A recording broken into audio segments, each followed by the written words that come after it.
Samir Eid Saïd, tout par-delà, épisode 5. Je suis Samir Eid Saïd, gymnaste de l'équipe de France olympique, membre de la team Toyota et je suis qualifié pour les Jeux olympiques de Tokyo. À 6 ans, mon père m'emmène au judo. Mais là, dans un coin de la salle, ce sont les anneaux qui attirent mon regard. Et vous allez l'entendre, tout par-delà. Allez Sam.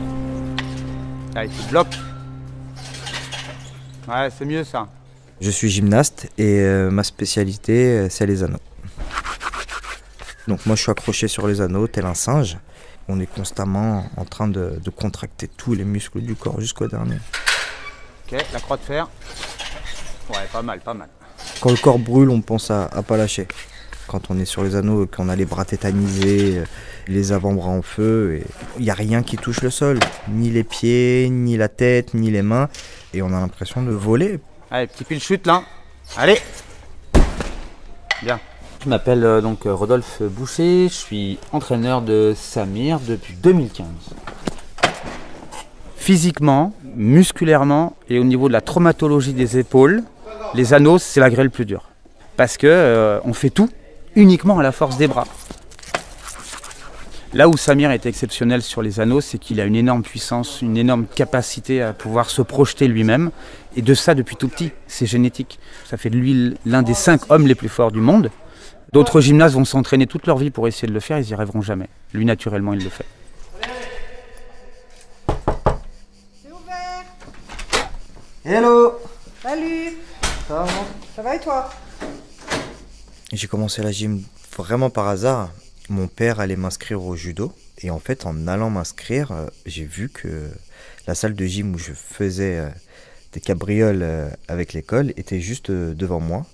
Et j'ai dit à mon père, attends, on va redescendre vite fait. Et donc vraiment par hasard.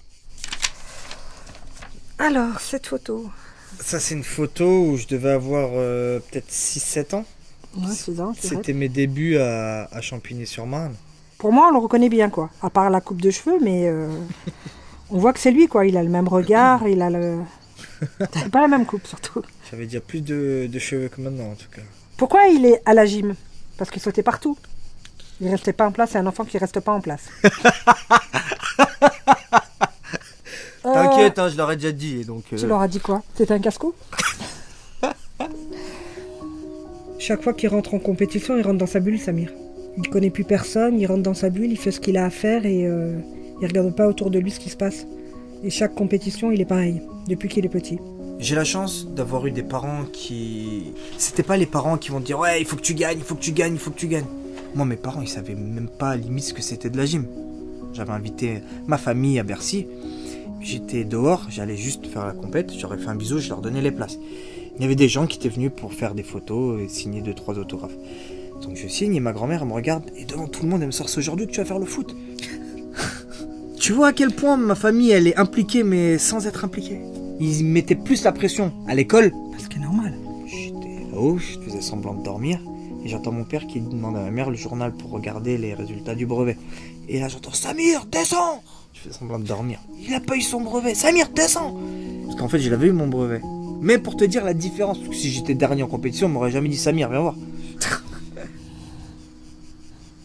J'étais pas bon quand j'étais plus jeune et j'avais pas forcément le niveau de mes camarades et en fait moi j'ai dû on va dire travailler un peu plus que les autres. Et puis tu as eu des bons entraîneurs qui t'ont mis sur la voie aussi. Et ensuite j'ai eu cette envie d'être en équipe de France parce que ça a toujours été une fierté pour moi et justement de faire les Jeux Olympiques. Ce que Londres 2012 m'inspire, malheureusement c'est un échec. Quelques mois avant les Jeux, fracture du plateau tibial externe. Rêve envolé, et je me suis dit mais il est hors de question que je n'y aille pas à Rio, quoi. J'ai obtenu mon ticket pour les Jeux de Rio, j'étais déterminé à gagner, j'étais au plus haut de ma forme. Le jour J, je me sens prêt, je me sens serein, je rentre dans la salle, et là je regarde les anneaux olympiques, toutes les caméras autour, et je me suis dit mais là ça y est, on y est, quoi. On est au jeu, t'as travaillé tant d'années pour ça, donc te foire pas. Je cours. Je mets un gros impact sur la table. Je tourne dans un mauvais axe de rotation. J'arrive plus sur la jambe blessée que sur l'autre. Et voilà, avec la hauteur, la vitesse. Crac! là, je vois ma jambe pendre. J'attrape la partie qui pend par le mollet. Et là, je tourne la tête vers la droite parce que je me souviens exactement où étaient situés mes parents. Là, je vois ma mère me regarder droit dans les yeux et là, je fais... Au début, je m'en suis pas rendu compte. Hein. Ton père était à côté de moi avec ta sœur. Et j'étais en train de filmer et ton père, il me dit « Il est tombé. Il est tombé !» Sur le coup, il m'a dit « Tu t'as pris sur la nuque. » Les bruits de couloir. Les chats, j'adore. Mais c'est ton père qui m'avait dit ça. Mais je t'ai pas tombé sur la mais nuque. non. Oui, oui. Et après, je suis descendu vite fait. Et après, on a vu ce qu'on a vu, quoi. Chers parents, je vole. Ouais, t'as volé, oui. J'ai volé, je suis vite redescendu. Mais t'aurais jamais dû faire le saut. Jamais. C'est comme ça, c'est le destin. Comme disait mon père, ce qui devait arriver arrivera, et voilà, c'est ça. Londres 2012, 4 mois avant, au championnat d'Europe, il se fait un plateau tibial, il fait pas les jeux. À Rio, pam, il se fait une blessure à l'autre genou, hop, il finit pas les jeux. Tout est à refaire, donc là, ça va être compliqué, ça va être long, ça va être dur. Comment faire pour revenir à ce niveau? Allez, allez, tu commences à voir le mouvement, plus vite sur tes bras. Il va pas se laisser plonger, il va se mettre un objectif. Voilà, il se prépare pour les anneaux et on va pas faire 30 heures d'anneaux par semaine. Donc, vu que c'est un féru de sport de combat et puis qu'il aime pas que regarder mais il aime faire, on en profite, on lui fait faire. Allez, ça. Allez, lâche pas. Allez. Il s'est entouré de personnes de confiance qui l'entraînent dur et qui font bien les choses. C'est des experts. C'est capital. Merci, demain. Ouais, bien joué Sam. Bel entraînement.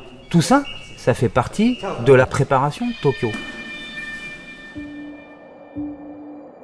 Ma qualif à Tokyo, j'ai été la chercher à Stuttgart en octobre 2019 où je n'avais pas d'autre choix que de faire ma première médaille mondiale. Depuis 92, l'équipe de France est toujours qualifiée aux Jeux Olympiques par équipe. Et on voyait la Russie, bam, passer, éclater tout le monde. Le Japon, bam, éclater tout le monde. Jusqu'au moment où, boum, l'équipe de France n'est pas qualifiée. Là, ce qu'il me fallait, c'est obligatoirement cette médaille mondiale que je n'avais jamais eue pour pouvoir prétendre aux Jeux. Je rentre dans l'arène, je suis dernier à passer. Je lève la tête et je vois rapidement sur le classement 1, 2, 3. Et là, je me dis, ah ouais, ok. Donc en fait, là, pour pouvoir me qualifier pour les Jeux, il faut que je sorte le champion olympique en titre et champion du monde. Ok, ouais, c'est la guerre. À ce moment-là, je monte sur les anneaux, déterminé.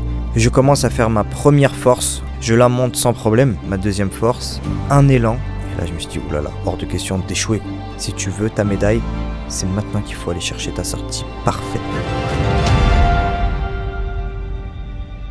Et boum, je pile ma sortie. Podium.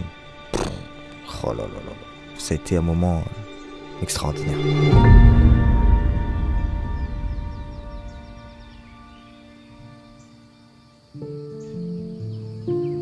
La première pensée que j'ai, c'est pour mon père. Parce que voilà, je lui avais fait une promesse et je lui ai promis que j'allais aller me qualifier et aller chercher cette médaille. J'ai perdu mon papa au mois de janvier. Et Stuttgart arrive après, donc du coup au mois d'octobre. Donc voilà, il fallait que je bombe le torse et que je lève la tête malgré les coups du sort. Parce que malheureusement, la Terre continue de tourner. Parce que là, dans ce cas-là, j'aurais tout perdu. J'aurais perdu ma qualif. Et la promesse que j'ai faite à mon père, c'est quoi? On l'oublie aussi? Hors de question. En gros, c'est ça le plus important. Salut, ça va? Je suis fracassé à cause de l'entraînement. Ouais, ça a été le temps. Je m'appelle Sandy, je suis la copine de Samir depuis 3 ans et on attend une petite fille. Après l'orage, le beau temps. C'est pas après la pluie? Oh, c'est pareil, la pluie, à quoi? Bon, c'est vrai que t'as vécu l'orage, toi. Voilà, tu peux pas souffrir à vie. Et je me dis toujours, un jour la page va se tourner, c'est le cours de la vie, et effectivement, il y en a qui partent et il y en a qui arrivent. Cette princesse, elle arrive, une chose est sûre, c'est qu'elle va connaître son grand-père. En fait, mon père existe toujours à travers ce bébé. Ça met du bonheur. Exactement. Sa fille arrive et bien sûr qu'elle va l'encourager, mais je suis sa plus grande fan et je pense que la seconde va me détrôner. Hein. Vous êtes les mêmes? Non, mais il n'y a pas de numéro 1, numéro 2. J'ai dit ça parce qu'elle a bougé à ce moment-là. Vous êtes les mêmes. Ouais, t'as dit m'oublie pas, quoi. Ouais, c'est ça, elle dit je suis là. Ce que représentent les Jeux pour moi, c'est le Graal, c'est l'aboutissement d'une carrière. Participer au jeu, c'est bien, mais moi, c'est pas mon objectif principal. Moi, mon objectif principal, c'est de participer et de gagner. Après Londres 2012, après Rio 2016, nous voilà enfin à Tokyo. Pour Tokyo, j'ai pas peur. Je sais qu'il est capable, ça sera sa revanche. Il va partir avec l'idée de revenir avec une médaille et il reviendra avec une médaille. Je sais qu'elle a pas peur, parce que je fais pas de saut. C'est vrai, c'est c'est sûr. vrai. C'est vrai. Ça, Là, il n'y a c'est pas le sûr. saut, là, je suis confiante. Tu me mets dans ta valise? Ce que je lui souhaite, c'est de faire le meilleur mouvement de sa vie, qu'il se sente un surhomme comme il n'a jamais été, qu'il vole sur les anneaux, et que moi, en bas, je me dis, là, il n'y a personne qui peut le battre. Rien n'est impossible. Donc, on y croit, on y va à fond, et on va y arriver. Si je ferme les yeux et que je suis à Tokyo le jour J pour la finale, je commence à mettre mes maniques, je mets de la magnésie. Tout se passe bien, je me sens fort, je me sens puissant. J'inspire, boum, je fais mes grands tours. On arrive au niveau de la sortie, je pile. Je lève la tête, je vois le classement. Numéro 1, Samir Aït Saïd, France. Là, j'explose. Et une pensée pour mon père, une pensée pour toute ma famille. Et là, le drapeau qui monte. Je suis enfin champion olympique. Il faut aller piler la sortie, Samir, tu veux la médaille, c'est maintenant, double tendu avec une vraie, il va